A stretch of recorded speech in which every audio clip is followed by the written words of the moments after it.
Released in 1996, Lil Kim's debut album, Hardcore, didn't just break the mold for women in hip-hop, it completely shattered it. Executive produced by the notorious B.I.G., the album pioneered the hypersexual, glamorous, and unapologetic mafioso rap style that became the blueprint for generations of female artists. Here are the most fascinating revelations from the hardcore era. The promotional poster for Hardcore is one of the most recognizable images in music history. According to Kim and her collaborators, the notorious B.I.G. actually chose and heavily directed the vision for the photo. Producer Lance Rivera revealed that the marketing strategy was to position Kim as the ultimate high-end side chick to a drug dealer, a fantasy driven by the male gaze. However, Kim flipped the narrative entirely. She owned the aesthetic with such autonomy and confidence that it became a massive symbol of female sexual empowerment and liberation instead. Because Biggie heavily coached her on her vocal cadence and delivery, rumors have circulated for decades that he ghostwrote the entire hardcore album. Leaked reference tracks of Biggie rapping some of the verses only fueled the fire. However, her collaborators have since set the record straight. Kim wrote the vast majority of her own material.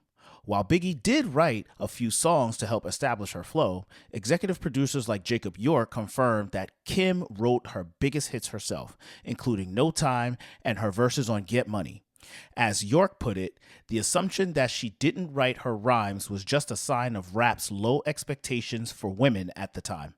If you listen to the album version of the hit track Crush on You, you might notice something strange. Lil Kim isn't actually on it. The original album cut is just Junior Mafia member Lil C's rapping on all the verses. Kim later revealed that she was pregnant and too sick to finish recording the track in time for the album's release. After her pregnancy, she recorded a remix where she took over as the main star. This remix is the version that got the iconic music video featuring her legendary color-coordinated minks and wigs. The track Big Mama Thang went through some major revisions before it hit the shelves. Originally, Kim had penned brutal diss verses aimed at Faith Evans and Tupac. Biggie stepped in and vetoed the disses. He disapproved of the shots being fired, prompting them to scrap the Faith Evans verse entirely and replace it with vocals from Jay-Z. Kim was also forced to re-record her third verse to remove the direct shots at Tupac. Before landing on Hardcore, a title that perfectly matched the explicit, unapologetic, and heavy-hitting nature of the tracks, the album was originally slated to be titled Queen Bee. Lil Kim ended up keeping Queen Bee as her primary alter ego instead. Wanna rumble with the bee, huh? Throw a hex on the whole family.